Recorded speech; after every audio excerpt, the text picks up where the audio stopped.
साथियों नमस्कार, स्वागत और अभिनंदन है आज की इस वीडियो के अंदर। और आज की इस वीडियो के अंदर हम बात करेंगे स्पेशली वैशाख शुक्ल तृतीया को एक पर्व मनाया जाता है। आपको बताओ तो आखा तीज जिसे कहा जाता है। बुध सवा अपने आप में होता है, अपने आप में इस दिन का विशेष महत्व है। क्या महत्व है, क्या उद्देश्य है, क्या किए जाते हैं, क्या मान्यता है, किस जिले की स्थापना हुई थी, इन सभी बातों पर हम आज के इस वीडियो में अगले आने वाले 5-10 मिनट के अंदर हम चर्चा करने वाले हैं।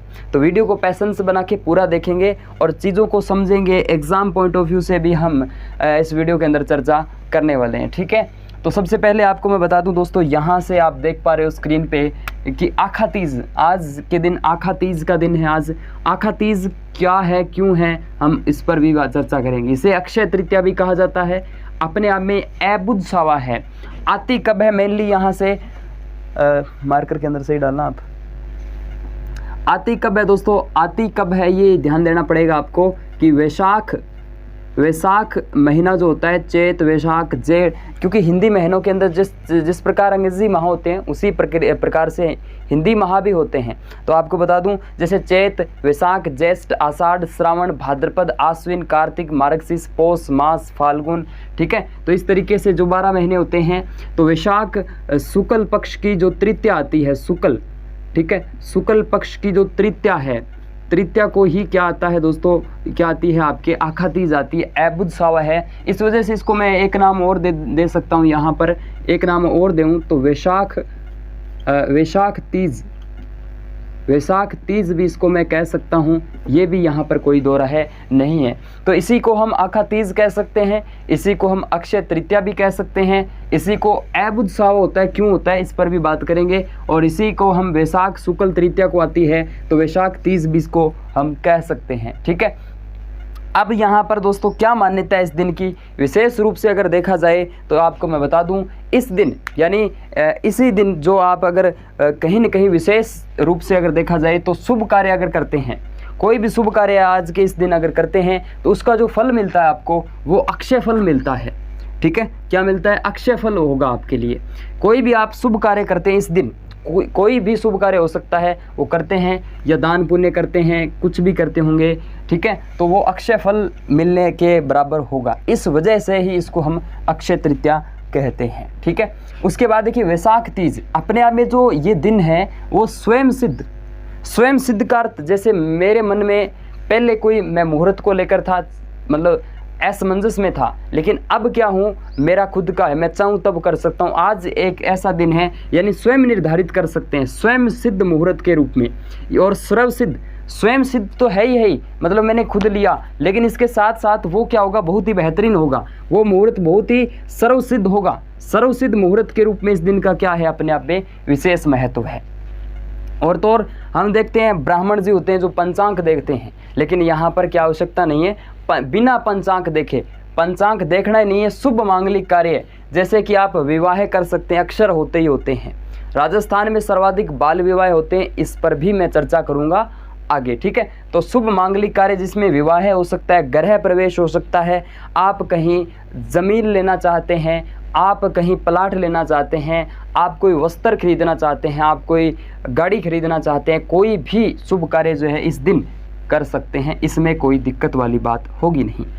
और उद्देश्य मेनली मैं देखूं अगर तो इस दिन दान अगर करते हैं, पुण्य करते हैं, पूजन करते हैं, किसी देवता की पूजा करते हैं, व्रत रखते हैं, कर्म करते हैं, कोई भी कर्म हो सकता है, तो इसका फल आपको जो मिलेगा, इसका रिजल्ट मिलेगा जो ना, वो अक्षय मिलेगा। लेकिन अक्षय का शाब्दिक अर्थ भी क्या होता है, क्योंकि मैं 2-3 बार अक्षय को रिपीट कर चुका हूँ। अक्षय कुमार नहीं है ये, अक्षय अलग है, क्योंकि जिसका कभी नाश का होता है क्षय का मतलब नुकसान न हो, अथवा जो स्थायी रहे, स्थायी तो शाश्वत रहते हैं, तो इस बात में कोई दो राय नहीं है, क्योंकि आपको क्या रहना है, स्थायी रहना है। तो इस तरीके से, और इसी दिन से माना जाता है कि द्वापर युग है, त्रेता युग है, सतयुग है, इनकी शुरुआत मानी जाती है, ठीक है। और गंगा जो है, शिव की जटाओं से गंगा का उद्गम भी होता है, ठीक है। और भी बहुत सी बातें आती हैं, उन पर भी हमारी चर्चा रहेंगी, तो ध्यान से देखिएगा इस वीडियो को। बहुत से विशेष महत्व के साथ साथ दोस्तों यहाँ पर लगभग मान के चलते राजस्थान में जो त्यौहार आते हैं उनमें किसानों का अपने आप एक महत्वपूर्ण योगदान रहता है। तो राजस्थान में यह पर्व वर्षा की कामना यानी अच्छी वर्षा की कामना के लिए और नई फसल अगर जो उग चुकी है, वैसे तो दोस्तों यहाँ पर जायद की फसलें हैं, ठीक है, जायद की फसलें तो उग चुकी है, लेकिन इसके साथ साथ खरीफ की फसलें भी स्टार्टिंग हो चुकी है। तो जायद और खरीफ की फसल यानी नई फसल जो है, जो भी हो, नई फसल के स्वागत के लिए इस त्यौहार को मेनली हम बनाते हैं, ठीक है। और इस दिन क्या करते हैं, किसान जो होते हैं वो 7 अन्न जो होते हैं, 7 अन्न की पूजा करते हैं, जिसमें हल भी होता है, हाली भी होता है, उसकी भी मेनली पूजा की जाती है, ठीक है। इसके साथ ही यहाँ पर एक खाद्य पदार्थ की जब भी मैं चर्चा करूँगा, यहाँ से खाद्य पदार्थ जो होता है दोस्तों, यहाँ से आप बात करें तो बाजरा जो होता है मेनली हमारे बाजरा है, बाजरे से निर्मित जो है हमारा, बाजरे से निर्मित कह सकते हो एक खाद्य पदार्थ होता है, उसको उबाल के या घड़े के अंदर जैसे भी रखते हैं और उसके बाद यहाँ पर एक भोजन बनाया जाता है, उसका नाम है खींच। ये शब्द जो है आपके लिए बड़ा महत्वपूर्ण है, इसको ही गलवाणी कहा जाता है, गलवाणी, ठीक है। खींच गलवाणी भोजन जो है वो खाया जाता है अपने आप में। बाजरे से निर्मित एक दलिया टाइप कह सकते हो, बाजरे से निर्मित जो दलिया होता है ना, उसको कहते हैं खींच गलवाणी भोजन, जो इस दिन खाया जाता है। मेनली इसके पीछे आपने ये भी सुना होगा, मैं लिख भी देता हूँ, राजस्थान में इस दिन क्या आती है, सर्वाधिक आंधी आने की संभावना रहती है। सर्वाधिक क्या रहती है, आंधी आने की संभावना रहती है। आंधी तो वैसे दोस्तों यहाँ पर कहाँ आती है, सर्वाधिक आंधी आने की संभावना वैसे तो गंगानगर के अंदर रहती है। सर्वाधिक आंधी तो दोस्तों कहाँ आती है, गंगानगर ज़िले के अंदर आती है। सर्वाधिक जो आपसे पूछी जाए तो सर्वाधिक जो आंधी है यहाँ से मैं अगर कहूँ तो श्री गंगानगर ज़िला है, यहाँ पर आती है श्री गंगानगर, ठीक है। श्री गंगानगर में आपके लमसम मान के चल सकते हो 24 दिन आंधियाँ चलती है, ठीक है, 26 दिन आंधी चलती है, 24 दिन तो हनुमानगढ़ के अंदर चलती है। तो सर्वाधिक आंधी आने की संभावना रहती है। खींच गलवाणी जो भोजन है वो बनाया जाता है। और कहते हैं कि जो खुरचन होती है ना, मैं सीधो बताऊँ थाने तो ज्याँ अपने घड़ियों है नहीं या टोपियो है या ज्याँ भी आप भोजन मंगावा बिंग अंदर की एक ज्याँ आपने वो दड़ियों बना लियो, दड़ियों बनाने के बाद में कि बिंग नीचे चुको मान लो सारो खा लियो, लेकिन बिंग नीचे चुको बचिए नहीं, वो खुरचन यानी चमची हूँ आप बिन चीज़ ने किए गए कुचर लिया भी खुरचन दी।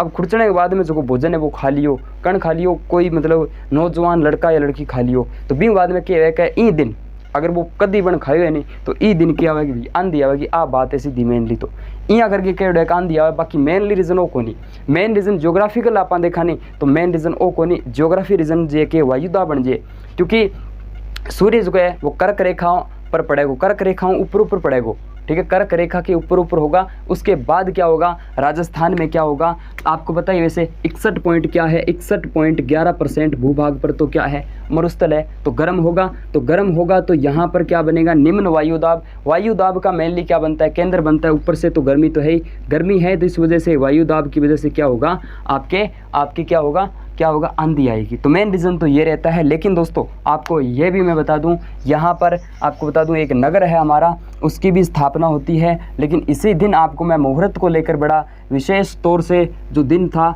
उस पर भी मैं बात कर लूँ तो वो दिन कौन सा है, आखा तीज है। आखा तीज के दिन क्या होता है, मेनली आपके एक कह सकते हो, क्या कह सकते हो भाई, आखा तीज के दिन क्या होते हैं, सर्वाधिक बाल विवाह होते हैं। तो वो भी बातें यहाँ से हम कर लेते हैं कि राजस्थान में, मैं सीधा लिख देता हूँ कि राजस्थान में सर्वाधिक बाल विवाह है। सर्वाधिक भाई बाल विवाह जो है ना, बाल विवाह संपन्न होते हैं। अच्छा, सर्वाधिक बाल विवाह संपन्न होते हैं क्यों, क्योंकि अपने आप में अबुझ सावा है, ये अबुझ सावा है। सावा मतलब विवाह का टेम काटना, विवाह का खातर तारीख काटनी, सावा, ठीक है। राजस्थान में सर्वाधिक बाल विवाह संपन्न होते हैं। लेकिन वर्तमान में आपको पता है सन 1929 और 30 के अंदर हरविलास शारदा के द्वारा, यानी बाल विवाह जो प्रथा है हमारी, यहाँ पर लिख देता हूँ, बाल विवाह